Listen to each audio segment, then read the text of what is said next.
Israel, the only democracy in the Middle East, they've passed a new law which makes it easier for them to kick out Palestinians, strip them of their residency and citizenship, because the Palestinians who weren't ethnically cleansed in the Nakba, some of them are living in Israel, and it's just, well, they've made sure they're a minority. They made sure of that, and now they're basically saying that they will revoke citizenship and residency for anyone who's charged with terrorism. Now, of course, as you know, their definition of terrorism isn't actually terrorism. It could just be something they don't like. Let me just go through this with you. So this is from Al Jazeera. The Israeli parliament has passed a law making it easier for authorities to revoke citizenship and residency from Palestinians imprisoned over Israeli designated acts of terror and who receive financial assistance from the PA. The final reading of the bill, which for the first time stipulates the deportation of Palestinians to the occupied territories, was passed in the Israeli Knesset by a vast majority of 94 votes in support and 10 against. Really tells you everything. I know there's some people like to say, well, oh, there's an Israeli left and they're not so bad because, they protest for the Palestinians' rights, and an occupation's an occupation, man. It's the majority of them voted for this. Yeah, in their democracy to make the apartheid more clear. This is apartheid, and that's what it is. And I laughed at this initially because where are you going to deport the Palestinians to? Palestine? They're already in Palestine. And yeah, the sad thing is that they're basically going to move them from from Israeli occupied Palestine to another part of Israeli occupied Palestine. Under the law, a Palestinian citizen of Israel or a Palestinian in the occupied and illegally annexed East Jerusalem who holds Israeli residency can be stripped of their status after being convicted or charged for an act of terrorism, quote unquote, and receiving money from the PA. The PA, which governs the occupied West Bank, provides financial aid to families of Palestinian prisoners in Israeli jails, as well as those killed or seriously injured by Israeli forces. Quote, this law represents a very dangerous escalation. It only deepens the apartheid system that is in place and creates separate laws for Palestinians and Jews. So that's Salam Irshad, who's a lawyer at Adala Legal Center. She also adds that it is a racist and arbitrary law and puts the citizenship and residency of Palestinians in danger and constant threat. So again, it's like you're a Palestinian, you should be lucky that you have residency. Don't dare question us. Don't dare resist. And whenever we like, if we don't, you're an activist or you're a lawyer, we're going to charge you with, this and that, and then kick you out of the country.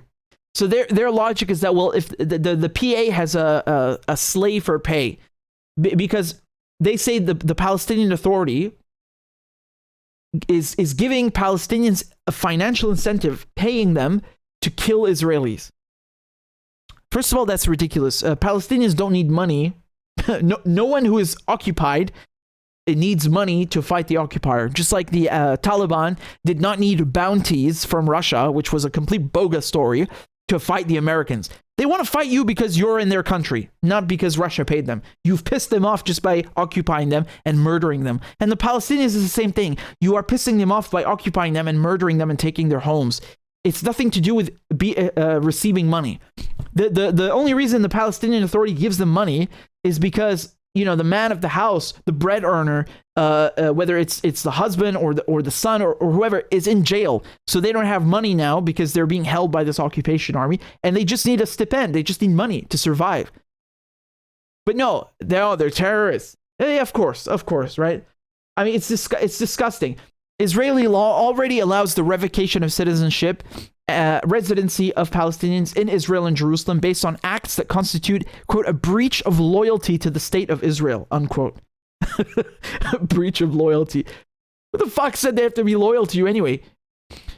It defines breach of loyalty to include an act of terror, assistance or solicitation thereof, or taking an active part in a terrorist organization, among other things. Rashid says that they are punishing people multiple times over things they have already been charged and sentenced for. So act of terrorism includes serious harm to property, to public safety or health, or even a threat to carry out such an act, so long as they're committed for political, religious, nationalistic, or ideological motives. It is unclear how many Palestinians this will apply to and whether the law will be applied retroactively to include those who have served their sentences and have since been released. So this is something that is so disgusting, and it shows you how Israel is not a so-called democracy. In a true democracy, if such a thing exists, you cannot be tried for the same crime twice. Yes? So in the first place, many of these things that they accuse Palestinians of are not real crimes in the first place. But if Israel was really a so-called democracy, you do not convict or punish someone 2 times for the same crime. This is called double jeopardy. It's illegal in most jurisdictions across the world. And also, another thing which they mention is will it be retroactive? No one knows. And the fact that they have not set these rules out that you cannot be punished twice for the same crime, and you cannot, and they haven't said that it's whether it's retroactive or not. This is extremely authoritarian and undemocratic. So you have to understand this, because punishing someone twice for the same crime is wrong. It's illegal. It's undemocratic, and also punishing people retroactively for something that they've done in the past. Basically passing a new law and then applying this new law to past so-called crimes which were not crimes at the time. This is also a serious breach of any so-called democratic principles. So, just to point this out, because Mendoza, who I've interviewed many times, and he got extradited from Spain to the U.S. He's a great friend, and he basically got punished retroactively. They passed a new law in Spain, and they gave him the new sentence for something that he had already been convicted for, and actually already served the time for that sentence, and they just screwed him and put him in jail even further.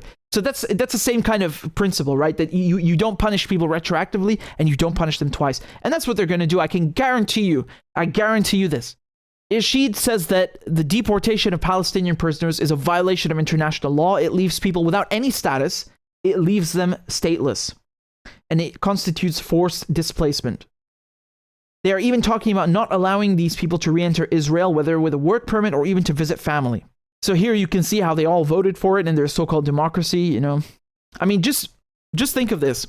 If a Jew, so a European Jew or an Australian Jew or an American Jew, whatever, someone who came to Israel and settled there, if they commit an act of terrorism, and there have been many of them, there's even Rabin, the Israeli prime minister who was assassinated in 1995, is a right-wing Jewish settler who killed him, not a Palestinian. He actually killed him because he didn't like that he had made peace with, so-called peace, with Arafat and so on. But that guy, for example, or any Jewish settler, do you think that they will be deported for breach of loyalty to the state of Israel? And look, let's be clear. I think assassinating the prime minister is a pretty fucking clear breach of your loyalty to the state of Israel. Of course not. Of course he won't be deported because he's Jewish, and this is apartheid, right? And again, I want to be very clear, because the Israelis say, we're the Jewish state. First of all, they don't represent all Jews everywhere. Many of the loudest anti-Zionist voices are actually Jewish themselves. And if you're a Palestinian Jew, you're not going to get, if you're Iraqi, Moroccan, Palestinian, or Iranian Jew, just ask anyone of those people who's lived in Israel, and they actually get treated like second-class citizens. But in this case, since most Palestinians are Muslim, Christian, and of course you have some who are Jewish, just for being an Arab and a Palestinian, that's why they're going to deport you. It's nothing to do with the religion, really. But my point was more that the settlers, the European settlers in Israel, or the European Israeli settlers, they will get different treatment. Yeah, they're not going to get punished because it's apartheid. It's discrimination. Palestinians living in Israel form 20% of the population and carry Israeli passports. They became an involuntary minority during the violent ethnic cleansing of Palestine from 1947 to 1949 to create a Jewish state. At least 350,000 other Palestinians live in East Jerusalem, which Israel occupied and illegally annexed in 1967. Palestinians view inmates in Israeli prisons as political prisoners who were jailed because of the Israeli occupation or their resistance to it. The West Bank-based Palestinian Authority provides monthly cash stipends to families of Palestinians killed, injured, or imprisoned by Israel. So that's what I pointed out before. But you see, what they've done is they've kicked out so many Palestinians over the years to make them a minority on purpose. Because if Israel was really a so-called democracy and all the Palestinians were treated like European Jewish settlers and had equal rights, they would outvote them in a fucking second because they are a majority. Because why? It's their country. Very simple. It's that simple. Yep.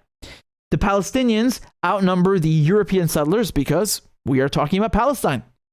So in order to make sure that they have no form of political representation or representation in any domain, socially, economically, politically, this is what they've done. They've driven them out, put them in Gaza, in an open air prison, put them in the West Bank, divided them up into areas A, B, and C, put up a fucking wall, put up fences, put them, cram them like sardines. They got to go into fucking checkpoints every time they cough and fart. And then given a few of them, residency so they can have a cheap labor workforce, just a bunch of slaves. I mean, it's disgusting. It's straight up apartheid. And there's, no journalist or academic or human being worth their salt or with a shred of compassion and critical thinking skills can look at this and say that's a democracy. It's straight up dictatorship, straight up apartheid, straight up colonial bullshit. No, there's nothing to it. It's that simple. It's that simple. No matter what kind of facade and farce they try to put up. Oh, we have a Knesset. Oh, we have this anyway election. You don't have nothing but colonialism. Half the goddamn rules that they have are British colonial rules from the Palestine Mandate days. Do you know this thing called administrative detention? They can actually arrest you and keep you without a charge for 6 months and keep renewing it over and over and over. There's no court. There's no trial. You're not even allowed to know what you've been charged with. Your lawyer is not even allowed to know what you've been charged with. The charges are fucking secret. You got people who've been in jail for 7 years who don't even know why they're in jail. At least in a dictatorship, they tell you, they make up a lie and tell you the lie and say, here, you're causing trouble, you're disturbing the peace, you're a spy, blah, blah, blah. No. With them, it's no. Here's a nice British colonial rule. We're just going to keep it. You shut up and go sit in that military cell and we'll move you out of here and into there, and you don't know why. You got people who've come, they've gone into Israeli prisons and come out. They don't know why, and then they get thrown back in it just like random. And this is sick. This is fucking evil. This is Israel. So don't talk to me about democracy and equal rights and anti-Semitism. No.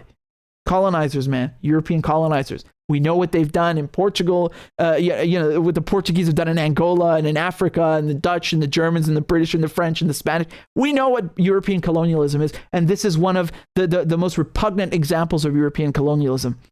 Here's Salah Hamoudi. He's a French Palestinian lawyer, and he was living in Jerusalem. And you know what they did? They put him in jail for a couple of years, for 7 years, and then they ended up kicking him out of Jerusalem, which is his hometown where he was born, where he's lived, and they deported him to France. The French are furious, right? They had his residency revoked in October 2021 on the grounds of what? Breach of allegiance. It's the same crap we're talking about, right? And based on secret evidence. So he doesn't even know why, right?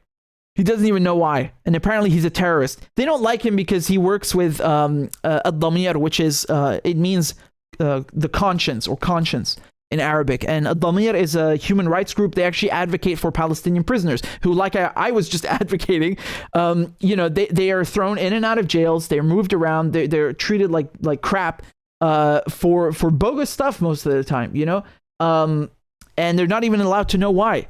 And you got hundreds and hundreds of people who are in administrative detention. So he was one of them, right? He was held in administrative detention without charge, without trial.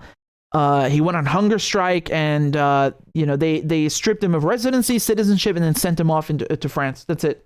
They made an example out of him because he is a lawyer and he worked at Ad-Damir, which is advocating for Palestinian prisoners. They made an example out of him. Like, even though you have French citizenship, we're not going to, respect you, right? Because they treat Europeans a bit better, they're like, no, we're going to take advantage of that and actually strip you of this and kick you out. So they could get away with deporting him by saying, oh, he's French, he can go there. It's still disgusting. He's Palestinian, whether you like it or not. They show you here, he was given 7 years between 2005 and 2011 for his alleged role in a plot to kill a chief rabbi. What the hell does that even? Did you buy this? Some guy who, a human rights lawyer, wanted to kill a rabbi. You know who has killed rabbis? The Zionists. They killed rabbis who were anti-Zionist. This is before, or rather during the days of the British Mandate. It's a good book by Ronan Bergman. It's called Rise and Kill First. He talks all about it. But in any case, I wanted to talk about this new law to show you how they've been responding to these recent resistance operations. You remember that a few weeks ago, you had the Israelis, they raided Jenin, the refugee camp. They killed 10 Palestinians, they wounded 20, and then the next day, there was a 13-year-old who shot 2 settlers, and then there was another Palestinian whose grandfather was actually murdered by an Israeli settler who he himself, I think, killed 7 Israeli settlers. And keep in mind, this was all in East Jerusalem. East Jerusalem is illegally occupied. The Israelis have no business being there. If these were Ukrainians killing Russian soldiers, everybody would rise up and applaud them because it's their right. The Russians are in their country illegally, they're under occupation, and it's an act of resistance. But if somehow when we talk about Palestinians, they don't understand this concept because they want to support Israel. So, international law and Geneva Convention and all of this goes out the window. They're suddenly terrorists. Nah, man. Nah. But in any case, this is one of their reactions. They want to make guns, want to make it easier for Israeli settlers to own guns. They literally walk around with M4s. You can go look on Twitter and YouTube. They're allowed to have guns and just harass Palestinians. And the Israeli army, the occupation army, just walk around behind the settlers, just watching them while they bully Palestinians. And if the Palestinians react, they'll fucking shoot them. But if the Israeli settlers harass the Palestinians, they just do nothing. They just stand there to protect the Israelis while they harass the native Palestinians. It's so disgusting. It is absolutely disgusting.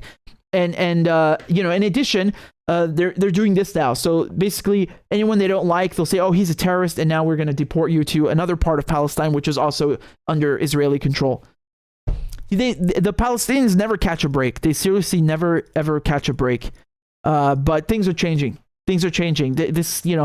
Occupations don't last forever. Remember that.